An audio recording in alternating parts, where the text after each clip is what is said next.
और चलिए प्रधानमंत्री की सुरक्षा में चूक को लेकर के आज का ताजा अपडेट क्या है वो देखिए। पंजाब में पीएम मोदी की सुरक्षा में चूक का मुद्दा अब संसद तक पहुंच गया है। आज बीजेपी इस मामले को लेकर संसद में गांधी प्रतिमा के सामने मौन प्रदर्शन करेगी। बीजेपी के सांसद ये प्रदर्शन आज सुबह 11 बजे करेंगे।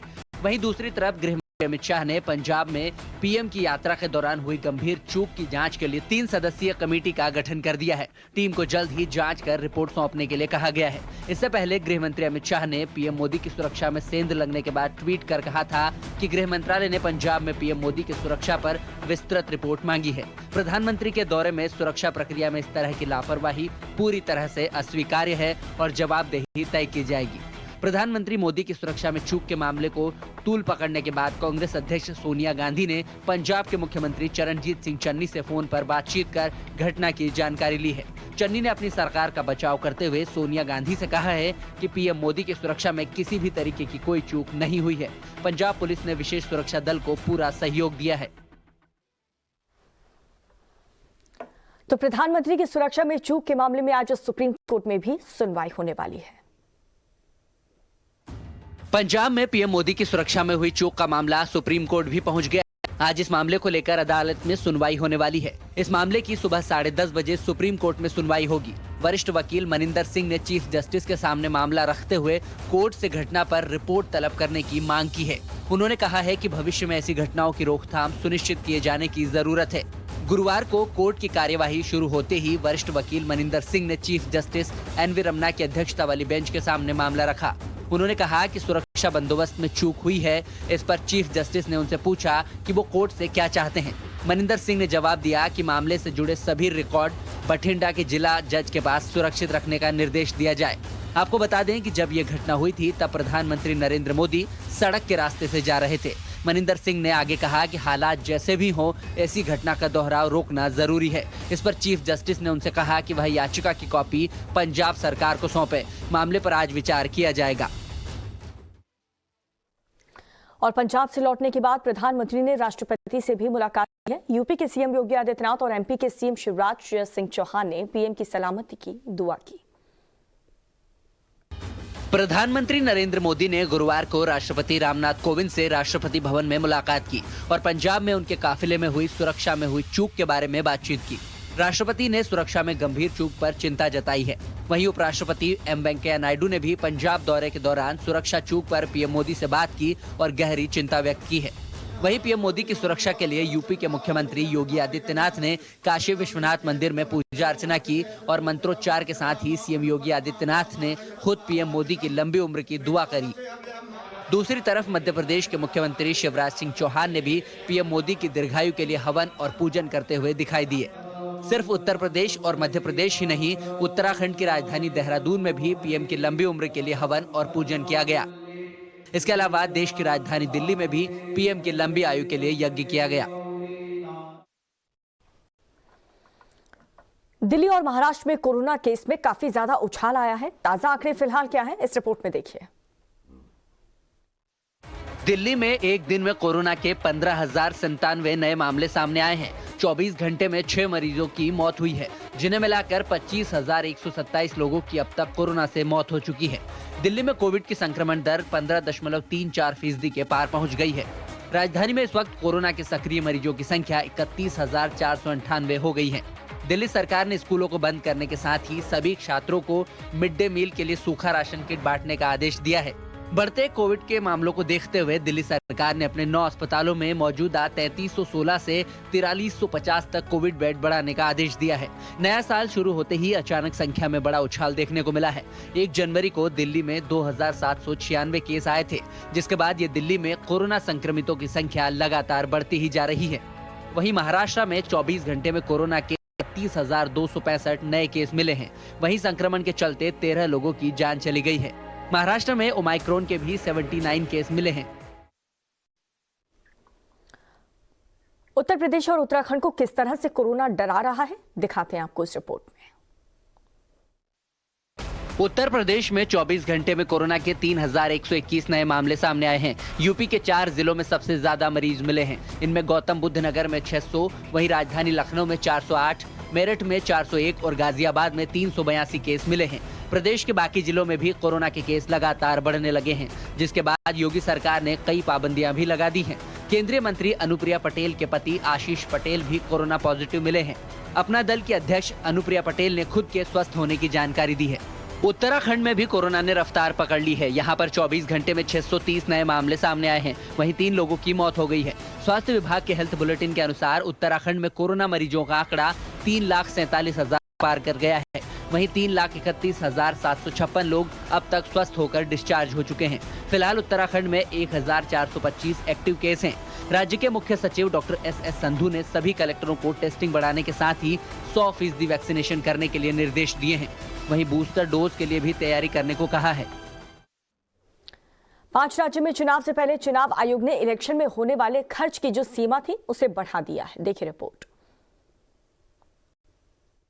चुनाव आयोग ने लोकसभा और विधानसभा चुनाव में उम्मीदवारों के खर्च की सीमा को बढ़ा दिया है।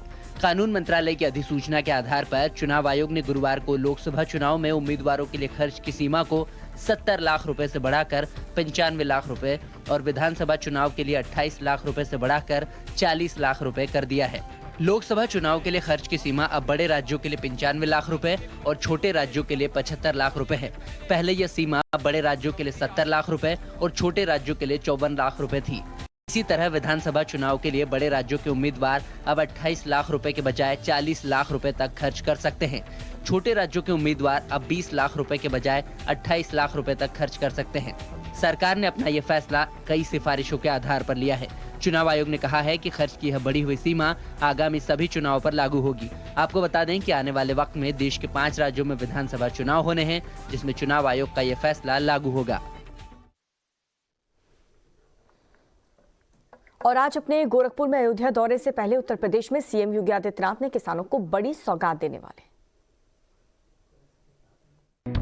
यूपी के सीएम योगी आदित्यनाथ ने किसानों को बड़ी सौगात दी है। योगी ने बड़ा फैसला करते हुए किसानों के बिजली बिल में 50% छूट का ऐलान किया है।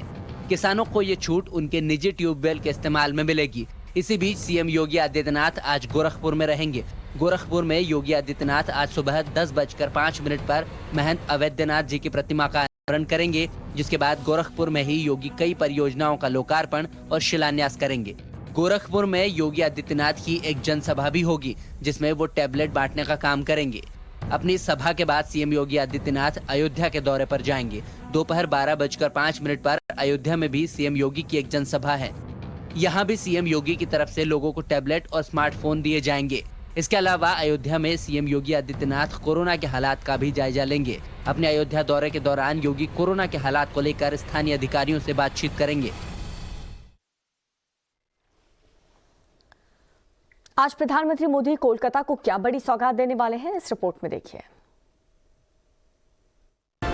प्रधानमंत्री नरेंद्र मोदी आज कोलकाता स्थित चितरंजन राष्ट्रीय कैंसर संस्थान के दूसरे परिसर का उद्घाटन करेंगे। पीएमओ ने गुरुवार को ट्वीट कर ये जानकारी दी है। पीएमओ ने कहा कि प्रधानमंत्री 7 जनवरी को दोपहर 1 बजे वीडियो कॉन्फ्रेंसिंग से चितरंजन राष्ट्रीय कैंसर संस्थान के दूसरे परिसर का उद्घाटन करेंगे। इस परिसर का निर्माण 530 करोड़ रुपए की लागत से किया गया है। इसमें केंद्र सरकार ने करीब 400 करोड़ रुपए दिए हैं, जबकि बाकी राशि पश्चिम बंगाल सरकार ने खर्च की है। पीएमओ ने कहा कि संस्थान के दूसरे परिसर का निर्माण देश में स्वास्थ्य सुविधाओं को बेहतर बनाने की प्रधानमंत्री के दृष्टिकोण के अनुकूल है। नए परिसर में 460 बिस्तरों वाला व्यापक कैंसर यूनिट होगा, जो अत्याधुनिक सुविधाओं से लैस होगा। यह परिसर कैंसर अनुसंधान के एक अत्याधुनिक केंद्र के रूप में भी काम करेगा। चितरंजन राष्ट्रीय कैंसर संस्थान भारत का एक कैंसर चिकित्सा अस्पताल है। ये भारत के 25 क्षेत्रीय कैंसर केंद्रों में से एक है।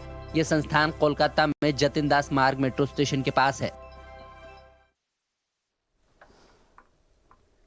हेयर स्टाइलिस्ट जावेद हबीब की किस विवाद ने मुश्किलें बढ़ा दी हैं, वो भी देखिए। मशहूर हेयर स्टाइलिस्ट जावेद हबीब का एक वीडियो सोशल मीडिया पर इन दिनों जमकर वायरल हो रहा है, जिसमें वो एक महिला के बालों को काटते हुए दिखाई दे रहे हैं। इस वीडियो के वायरल होने की वजह है जावेद हबीब का बाल काटते हुए उनका अजीब व्यवहार।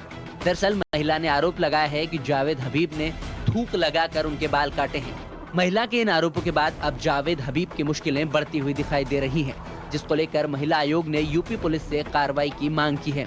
यूपी के बागपत की रहने वाली एक महिला ने जावेद हबीब के थूकने पर आपत्ति जताई है। वीडियो में दावा किया जा रहा है कि जावेद हबीब बाल काटते हुए पानी का इस्तेमाल ना करते हुए अपने थूक का इस्तेमाल करते हैं।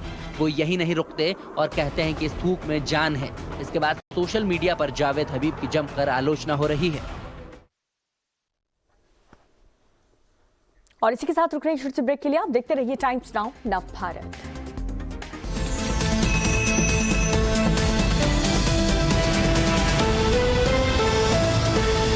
थर्टी में आपको दिखाते हैं कि आज क्या क्या दिन भर बड़ी खबरें रहने वाली हैं। पंजाब में प्रधानमंत्री नरेंद्र मोदी की सुरक्षा में हुई चूक के मामले पर आज सुप्रीम कोर्ट में सुनवाई होगी। आज इस मामले को लेकर सुबह 10:30 बजे के करीब अदालत में सुनवाई होनी है।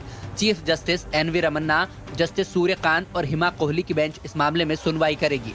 लॉयर्स वॉइस नाम की संस्था ने सुप्रीम कोर्ट से घटना पर रिपोर्ट लेने और दोषियों पर कार्रवाई का निर्देश देने की मांग की है। वरिष्ठ वकील मनिंदर सिंह ने चीफ जस्टिस के सामने मामला रखते हुए कोर्ट से घटना पर रिपोर्ट तलब करने की मांग की है। प्रधानमंत्री नरेंद्र मोदी ने गुरुवार को राष्ट्रपति रामनाथ कोविंद से राष्ट्रपति भवन में मुलाकात की और पंजाब में उनके काफिले में हुई सुरक्षा में हुई चूक के बारे में बातचीत की। राष्ट्रपति ने सुरक्षा में गंभीर चूक पर चिंता जताई है।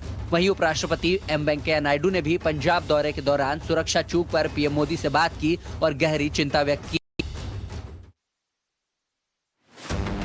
पंजाब में पीएम के काफिले में सुरक्षा चूक पर केंद्रीय गृह मंत्रालय ने 3 सदस्यीय जांच टीम का गठन कर दिया है। अमित शाह ने समिति से जल्द जांच कर रिपोर्ट देने के लिए कहा है। वहीं सुरक्षा चूक को लेकर पंजाब की कांग्रेस सरकार के खिलाफ बीजेपी आज दिल्ली में प्रदर्शन करेगी। बीजेपी के कई सांसद आज संसद भवन में गांधी प्रतिमा के सामने मौन धरना देंगे। सुबह 11 बजे बीजेपी सांसदों का धरना प्रदर्शन होने वाला है। पीएम मोदी की सुरक्षा के लिए यूपी के मुख्यमंत्री योगी आदित्यनाथ ने काशी विश्वनाथ मंदिर में पूजा अर्चना की और मंत्रोच्चार के साथ ही सीएम योगी आदित्यनाथ ने खुद पीएम मोदी की लंबी उम्र की दुआ करी। दूसरी तरफ मध्य प्रदेश के मुख्यमंत्री शिवराज सिंह चौहान ने भी पीएम मोदी की दीर्घायु के लिए हवन और पूजन करते हुए दिखाई दिए। सिर्फ उत्तर प्रदेश और मध्य प्रदेश ही नहीं, उत्तराखंड की राजधानी देहरादून में भी पीएम की लंबी उम्र के लिए हवन और पूजन किया गया। इसके अलावा देश की राजधानी दिल्ली में भी पीएम की लंबी आयु के लिए यज्ञ किया गया।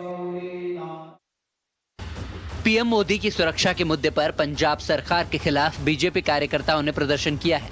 अगरतला में पंजाब सरकार के खिलाफ बीजेवाईएम कार्यकर्ताओं ने मशाल मार्च निकाला। विरोध प्रदर्शन के दौरान बड़ी संख्या में लोग पहुंचे थे। इस दौरान कांग्रेस के खिलाफ जमकर गुस्सा देखने को मिला। वहीं गोवा की राजधानी पणजी में भी बीजेपी ने विरोध मार्च निकाला और कांग्रेस के खिलाफ प्रदर्शन किया। पीएम मोदी आज कोलकाता को सौगात देने वाले हैं। पीएम मोदी आज चितरंजन राष्ट्रीय कैंसर संस्थान के दूसरे परिसर का उद्घाटन करेंगे। दोपहर 1 बजे वीडियो कॉन्फ्रेंसिंग के माध्यम से CNCI के दूसरे परिसर का उद्घाटन किया जाएगा। यह कैंपस विशेष रूप से देश के पूर्वी और उत्तर पूर्वी भागों के कैंसर रोगियों को सुविधा देगा। CNCI का यह दूसरा परिसर 530 करोड़ रुपए से ज्यादा की लागत से तैयार किया गया है, जिसका आज मोदी उद्घाटन करेंगे। नीट पीजी काउंसलिंग में EWS और OBC आरक्षण के मामले पर सुप्रीम कोर्ट में सुनवाई पूरी हो चुकी है। इस मामले में आज कोर्ट अपना फैसला सुना सकता है। सुप्रीम कोर्ट ने नीट पीजी काउंसलिंग में EWS और OBC आरक्षण के मामले पर कल फैसला सुरक्षित रख लिया था। सभी पक्षों की दलीलें सुनने के बाद जस्टिस DY चंद्रचूड़ और जस्टिस AS बोपन्ना की बेंच ने फैसला सुरक्षित रख लिया था। शीर्ष अदालत अगर आदेश देगी तो जल्दी ही काउंसलिंग शुरू हो सकती है।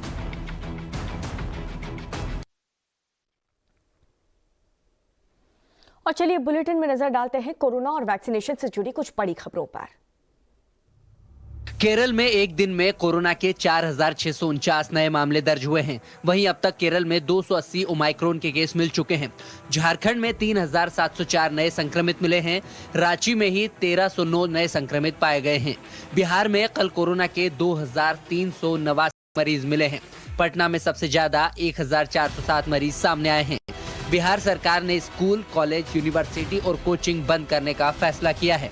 चंडीगढ़ में भी 331 नए कोरोना केस मिले हैं, जिसके बाद नाइट कर्फ्यू लगाने के साथ ही शिक्षण संस्थान बंद कर दिए गए हैं। सिनेमा हॉल, रेस्टोरेंट 50% क्षमता के साथ खुले रहेंगे।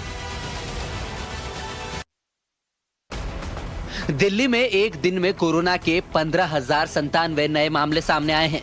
24 घंटे में 6 मरीजों की कोरोना की वजह से मौत हुई है, जिन्हें मिलाकर अब दिल्ली में 25,127 लोगों की कोरोना से अब तक मौत हो चुकी है। दिल्ली में कोविड की संक्रमण दर 15.34% के पार पहुंच गई है। राजधानी में इस वक्त कोरोना के सक्रिय मरीजों की संख्या 31,498 हो गई है। दिल्ली सरकार ने स्कूलों को बंद करने के साथ ही सभी स्टूडेंट्स के लिए मिड डे मील का सूखा राशन किट बांटने का आदेश जारी किया है। महाराष्ट्र में 24 घंटे में कोरोना के 36,265 नए केस मिले हैं। वहीं संक्रमण के चलते 13 लोगों की जान चली गई है। महाराष्ट्र में ओमाइक्रोन के भी 79 केस मिले हैं। सिर्फ मुंबई की बात करें तो यहां पर 24 घंटे में 20,181 संक्रमित सामने आए हैं। मुंबई के धारावी इलाके में 107 लोग कोरोना से संक्रमित मिले हैं, जो कि एक दिन में रिकॉर्ड है। बृहन मुंबई महानगर पालिका के 21 और कर्मचारी पॉजिटिव हो चुके हैं, जिन्हें मिलाकर यह आंकड़ा अब 87 पहुंच चुका है। हालांकि 22 लोग कोरोना को मात देकर स्वस्थ हो चुके हैं। उत्तर प्रदेश में 24 घंटे में कोरोना के 3,121 नए मामले सामने आए हैं। यूपी के 4 जिलों में सबसे ज्यादा मरीज मिले हैं। इनमें गौतम बुद्ध नगर में 600, वहीं राजधानी लखनऊ में 408, मेरठ में 401 और गाजियाबाद में 382 केस मिले हैं। प्रदेश के बाकी जिलों में भी कोरोना के केस लगातार बढ़ने लगे हैं, जिसके बाद योगी सरकार ने कई पाबंदियां भी लगा दी हैं। केंद्रीय मंत्री अनुप्रिया पटेल के पति आशीष पटेल भी कोरोना पॉजिटिव मिले हैं। अपना दल की अध्यक्ष अनुप्रिया पटेल ने खुद स्वस्थ होने की जानकारी दी है। उत्तराखंड में भी कोरोना ने रफ्तार पकड़ ली है। यहाँ पर 24 घंटे में 630 नए मामले सामने आए हैं। वहीं 3 लोगों की मौत हो गई है। स्वास्थ्य विभाग के हेल्थ बुलेटिन के अनुसार उत्तराखंड में कोरोना मरीजों का आंकड़ा 3,47,000 को पार कर गया है। वहीं 3,31,756 लोग अब तक स्वस्थ होकर डिस्चार्ज हो चुके हैं। फिलहाल उत्तराखंड में 1,425 एक्टिव केस हैं। राज्य के मुख्य सचिव डॉक्टर एस संधू ने सभी कलेक्टरों को टेस्टिंग बढ़ाने के साथ ही 100% वैक्सीनेशन करने के लिए निर्देश दिए हैं। वहीं बूस्टर डोज के लिए भी तैयारी करने को कहा है। राजस्थान में 24 घंटों में 2,656 नए कोरोना केस सामने आए हैं। जयपुर में सबसे ज्यादा 1,439 नए केस मिले हैं। इस बीच राजस्थान के सीएम अशोक गहलोत का लापरवाही भरा रवैया भी सामने आया है। सीएम के बेटे के संक्रमित होने के बावजूद अशोक गहलोत ने प्रेस कॉन्फ्रेंस की है और फिर शाम को सीएम गहलोत खुद पॉजिटिव हो गए। उधर पड़ोसी राज्य मध्य प्रदेश में लगातार कोरोना के बढ़ते मामलों की रोकथाम के लिए शिवराज सरकार ने स्वास्थ्य से जुड़ी 10 सेवाओं पर एस्मा लगा दिया है। यानी कि अब 3 महीने तक डॉक्टर, नर्स, मेडिकल उपकरणों की बिक्री, एम्बुलेंस, स्वास्थ्य संस्थाओं से जुड़े कार्यकर्ता, स्वच्छता कार्यकर्ता काम करने से इनकार नहीं कर सकेंगे। आज भारत में कोरोना वैक्सीनेशन का आंकड़ा 150 करोड़ को छू लेगा। देश में वैक्सीनेशन का ये रिकॉर्ड आज बनाया जा सकता है। कल तक भारत में 149 करोड़ 57 लाख से ज्यादा डोज दिए जा चुके थे। वहीं बढ़ते कोरोना के चलते केंद्र सरकार ने राज्यों को पत्र लिखकर मेडिकल व्यवस्थाएं बेहतर करने के निर्देश दिए हैं। जिलों में कोविड कंट्रोल रूम बनाने और डॉक्टरों की ड्यूटी लगाने के निर्देश दिए गए हैं। आइसोलेशन को लेकर भी निर्देश जारी किए गए हैं। उधर कोरोना का प्रकोप बढ़ने पर सुप्रीम कोर्ट में आज से वर्चुअल सुनवाई होगी। दुनिया भर में कोरोना के केस तेजी से बढ़ रहे हैं। इटली में 24 घंटे के अंदर 2,19,441 नए केस सामने आए हैं। वहीं यूनाइटेड किंगडम में कोरोना के 1,89,756 मिले हैं। विश्व स्वास्थ्य संगठन यानी कि WHO का कहना है कि पिछले सप्ताह के दौरान दुनिया भर में कोविड के रिकॉर्ड 95 लाख मामले दर्ज किए गए हैं। हालांकि मौतों के आंकड़ों में गिरावट आई है। पिछले सप्ताह 41,178 मौतें दर्ज की गई थी, जबकि एक सप्ताह पहले यह आंकड़ा 44,680 दर्ज किया गया था। और चलिए अब आपको दिखाते हैं कि देश की राजनीति में क्या कुछ खास चल रहा है। सीएम योगी आदित्यनाथ आज गोरखपुर और अयोध्या के दौरे पर रहेंगे। सीएम आज महंत अवैधनाथ जी की प्रतिमा का अनावरण करने के साथ ही गोरखपुर को कई विकास कार्यों की सौगात भी देंगे। जिसके बाद अयोध्या में सीएम योगी एक जनसभा को संबोधित करने के साथ ही टैबलेट और स्मार्टफोन बांटेंगे। कोविड के हालातों के लिए अधिकारियों से चर्चा भी करेंगे। कल सीएम योगी आदित्यनाथ ने किसानों के बिजली बिल में 50% की छूट देने का ऐलान किया है। किसानों को ये छूट उनके निजी ट्यूबवेल के इस्तेमाल में आने वाली बिजली बिल पर मिलेगी। यूपी चुनाव से पहले अखिलेश यादव और ओवैसी के भी लगातार दौरे जारी हैं। आज समाजवादी पार्टी के प्रमुख अखिलेश यादव गोंडा जाएंगे। पूर्व मंत्री स्वर्गीय पंडित सिंह की प्रतिमा का अनावरण करेंगे और परिजनों से मुलाकात करेंगे। आज पंडित सिंह के जन्म दिवस पर कार्यक्रम का आयोजन होगा। उधर लखनऊ में असदुद्दीन ओवैसी ने सुबह 9:30 बजे प्रेस कॉन्फ्रेंस बुलाई है। AIMIM सांसद असदुद्दीन ओवैसी की प्रेस कॉन्फ्रेंस का मुद्दा मुस्लिम इन Uttar Pradesh development, security and inclusion है। 5 राज्यों में विधानसभा चुनाव के लिए कांग्रेस की तैयारियां जारी है। गोवा और पंजाब विधानसभा चुनाव के लिए उम्मीदवारों की पहली सूची को अंतिम रूप देने के लिए कांग्रेस CEC की बैठक होने वाली है। आज गोवा के प्रत्याशियों के नाम फाइनल करने के लिए शाम 6 बजे बैठक होगी। कल पंजाब के लिए सुबह 11 बजे वीडियो कॉन्फ्रेंसिंग के जरिए ये कांग्रेस की बैठक होगी, जिसके बाद नामों का ऐलान हो सकता है। चुनाव आयोग ने लोकसभा और विधानसभा चुनाव में चुनावी खर्च की सीमा बढ़ा दी है। लोकसभा चुनाव में जिन राज्यों में अभी तक उम्मीदवार के लिए चुनावी खर्च की सीमा 70 लाख रुपए थी, उसे बढ़ाकर अब 95 लाख रुपए दिया गया है। जिस राज्य या केंद्र शासित प्रदेश में 54 लाख रुपए की सीमा थी, उसे बढ़ाकर अब 75 लाख कर दिया गया है। वहीं विधानसभा चुनाव में चुनाव खर्च की लिमिट 28 लाख से बढ़ाकर 40 लाख कर दी गई है। वहीं जिस राज्य में और केंद्र शासित प्रदेश में ये सीमा 20 लाख रुपए थी, उसे अब 28 लाख रुपए कर दिया गया है। और अब बुलेटिन में देखते हैं राज्य की बड़ी खबरें। जम्मू कश्मीर पुलिस ने प्रॉपर्टी डीलर की हत्या में शामिल 2 आतंकियों को गिरफ्तार कर लिया है। सफाकदल इलाके में बीते साल 22 दिसंबर को रऊफ अहमद को 4 आतंकवादियों ने निशाना बनाकर मार डाला था। लश्कर-ए-तैयबा और जैश-ए-मोहम्मद से जुड़े दोनों आतंकियों को श्रीनगर पुलिस और CRPF ने गिरफ्तार किया है। वहीं इन आतंकवादियों की निशानदेही पर 2 और आतंकियों का भी पता चला है। पूछताछ में दोनों आतंकियों ने कई खुलासे किए हैं। आतंकियों का संबंध पाकिस्तान और सऊदी अरब के हैंडलरों से निकला है। बुल्लीबाई केस में मुख्य आरोपी नीरज बिश्नोई को 7 दिन के पुलिस रिमांड पर भेजा गया है। दिल्ली पुलिस के साइबर सेल की IFSO यूनिट ने आरोपी नीरज बिश्नोई को ड्यूटी मजिस्ट्रेट के घर पर पेश किया था। पुलिस की मांग पर जज ने 7 दिन की पुलिस हिरासत में आरोपी को भेजा है। अब 7 दिन तक बुल्लीबाई ऐप बनाने वाला नीरज साइबर सेल की कस्टडी में रहेगा। इससे पहले दिल्ली पुलिस ने नीरज को असम से गिरफ्तार किया था। कई आरोपी इस मामले में पहले भी गिरफ्तार हो चुके हैं। बिहार की राजधानी पटना में पुलिस का बर्बर चेहरा सामने आया है। पटना के गौरीचक इलाके में गाड़ियों की चेकिंग कर रहे पुलिस वालों ने कुछ युवकों पर लाठी डंडों से हमला कर दिया। आरोप है कि पुलिस ने चेकिंग के दौरान कुछ युवकों को रुकने के लिए कहा था, लेकिन जब युवक नहीं रुके तो पुलिस ने उनकी लाठियों से पिटाई कर दी, जिसके बाद गुस्साई भीड़ ने उल्टा पुलिस पर ही हमला कर दिया। बताया जा रहा है कि इस झड़प में होमगार्ड के कई जवान जख्मी हुए हैं और इस घटना का वीडियो बड़ी तेजी से वायरल हो रहा है। जयपुर में पूर्व CRPF असिस्टेंट कमांडेंट विकास जाखड़ को पुलिस ने गिरफ्तार कर लिया है। विकास जाखड़ पूर्व शिक्षा मंत्री गोविंद सिंह डोटासरा के खिलाफ शहीद स्मारक पर धरना दे रहे थे। पुलिस ने पूर्व असिस्टेंट कमांडेंट को शांति भंग करने के आरोप में गिरफ्तार किया है। पुलिस का तर्क है कि उन्होंने कोरोना नियमों का उल्लंघन भी किया है। जाखड़ ने भर्तियों में भ्रष्टाचार रोक पाने में राजस्थान सरकार को असफल बताया और पूर्व शिक्षा मंत्री गोविंद सिंह डोटासरा पर धांधली में शामिल होने का आरोप लगाया है। इसके साथ ही विकास ने 6 जनवरी से शहीद स्मारक पर जन आंदोलन शुरू करने का ऐलान किया। मशहूर हेयर स्टाइलिस्ट जावेद हबीब की मुश्किलें बढ़ सकती हैं। जावेद हबीब का एक महिला के सिर पर थूकने का वीडियो वायरल हो रहा है, जिसको लेकर महिला आयोग ने यूपी पुलिस से जांच की मांग की है। दरअसल यूपी के बागपत की रहने वाली एक महिला ने जावेद हबीब के थूकने पर आपत्ति जताई है। सोशल मीडिया पर तेजी से वायरल हो रहे वीडियो में मशहूर ब्यूटिशियन जावेद हबीब एक महिला के सिर पर थूकते हुए नजर आ रहे हैं। पंजाब में प्रधानमंत्री नरेंद्र मोदी की सुरक्षा में हुई चूक का मामला अब सुप्रीम कोर्ट तक पहुंच गया है। इस पूरे मामले की सुबह 10:30 बजे सुप्रीम कोर्ट में सुनवाई होनी है। वरिष्ठ वकील मनिंदर सिंह ने चीफ जस्टिस के सामने ये मामला रखते हुए घटना पर रिपोर्ट लेने की मांग की है। गुरुवार को पंजाब के भटिंडा में प्रधानमंत्री की सुरक्षा में चूक का मामला सामने आया था।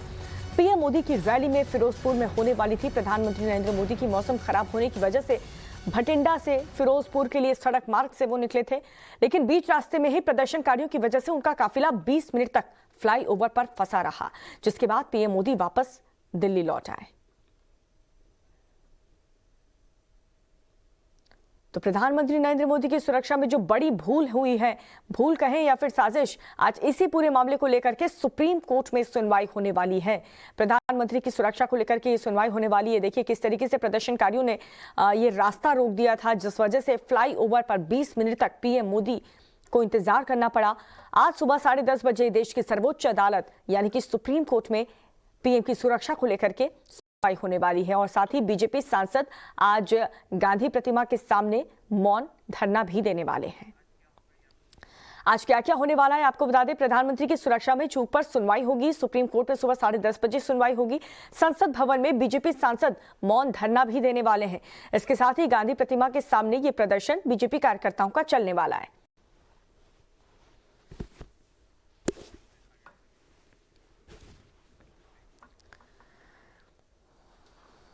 तो पंजाब में प्रधानमंत्री मोदी की सुरक्षा में हुई चूक के बाद से बीजेपी गुस्से में है और इसी को लेकर के बीजेपी सांसद आज सुबह 11 बजे संसद भवन में गांधी प्रतिमा के सामने मौन धरना देंगे।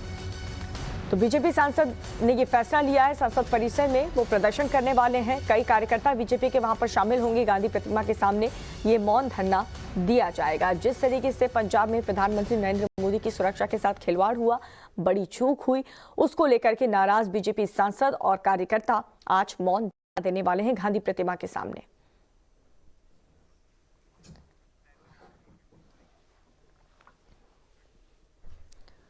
और पंजाब में प्रधानमंत्री मोदी की सुरक्षा में चूक पर सोनिया गांधी ने सीएम चन्नी से रिपोर्ट मांगी है, जिस पर स्मृति ईरानी ने पलटवार किया है। स्मृति ईरानी ने पूछा कि क्या आलाकमान के कहने पर सुरक्षा में लापरवाही बरती गई थी। उनसे बात की है टाइम्स नाउ भारत संवाददाता प्रशांत कुमार ने। सुनिए। बहुत बहुत स्वागत टाइम्स नाउ भारत पे।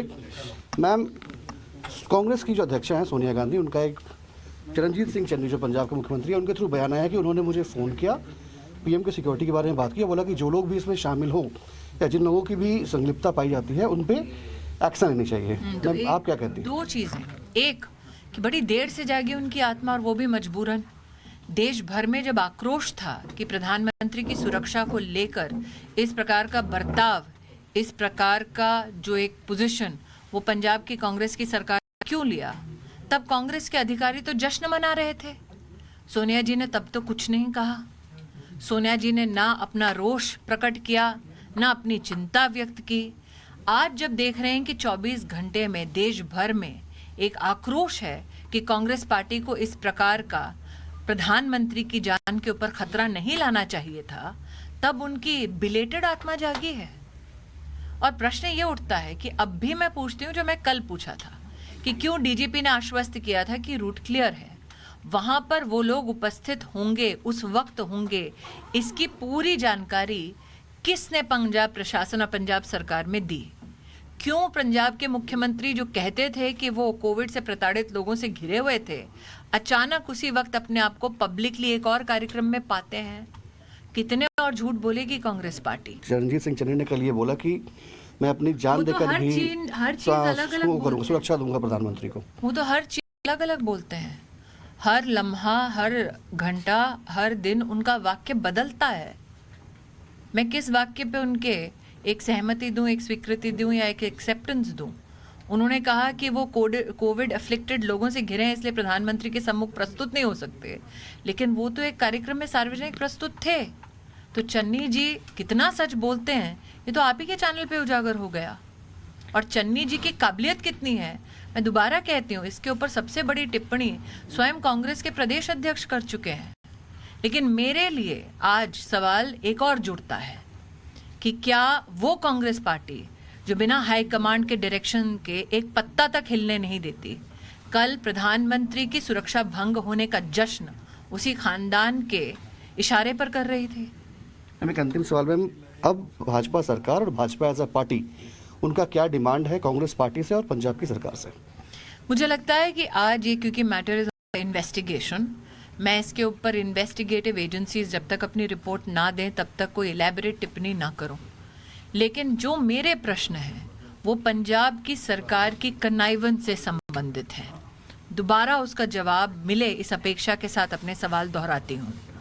क्यों पंजाब में डीजीपी ने इस बात का संकेत दिया, इस बात का कम्युनिकेशन दिया कि रूट पूरा साफ है? 20 मिनट तक जब प्रधानमंत्री का कैवलकेड पूरी तरह से एक्सपोज था, क्यों वहाँ के लोकल एडमिनिस्ट्रेशन ने रास्ते को सिक्योर करने के लिए कोई मदद नहीं की? क्यों कॉल्स जो थे सिक्योरिटी डिटेल के कि प्रधानमंत्री को सुरक्षित किया जाए, उसको रिटर्न नहीं किया गया? इतने सारे झूठ और प्रधानमंत्री की सिक्योरिटी को भंग करने के लिए जितनी व्यवस्थाएं कांग्रेस की सरकार ने वहां की, उसकी जिम्मेदारी किसकी है? आज पंजाब के मुख्यमंत्री आपको कह रहे हैं कि मैडम का डायरेक्शन आया, तब वो ये चिंता कर रहे हैं। तो किसने डायरेक्शन दिया था कि प्रधानमंत्री की सिक्योरिटी भंग हो? इसका जवाब सिर्फ मैं नहीं, पूरा देश मांग रहा है। और आगे देखिए, हमारे भारत के उद्यमी सामाजिक तौर पर एक व्यापक परिवर्तन ला रहे हैं। इन लोगों को बढ़ावा देने के लिए हमारी एक पहल है green task social enterprise awards 2021। आइए जानते हैं। भारत में सामाजिक उद्यमी लंबे समय से सामाजिक कारणों के लिए व्यवसाय करने के लिए जाने जाते हैं। सामाजिक उद्यमियों के विकास को बढ़ावा देने के लिए और सामाजिक और पर्यावरणीय समस्याओं को जानने के लिए green talk social enterprise awards 2021 का चयन किया गया है। Our intent is to build an open source innovation platform and brings together the best of ideas from social enterprises across the developing world. Social enterprise awards 2021 एक ऐसी पहल है जिसके जरिए हम उन सामाजिक उद्यमियों के विकास को बढ़ावा देने हेतु एक ऐसी रणनीति का चयन कर सके जिसके जरिए उनके समस्याओं का समाधान हो सके और उनके व्यवसाय को बढ़ावा मिल सके। It is time now for corporations to take the lead in leveraging their business strengths to create, plan, fund, collaborate and execute on social projects that have a measurable impact on the ground.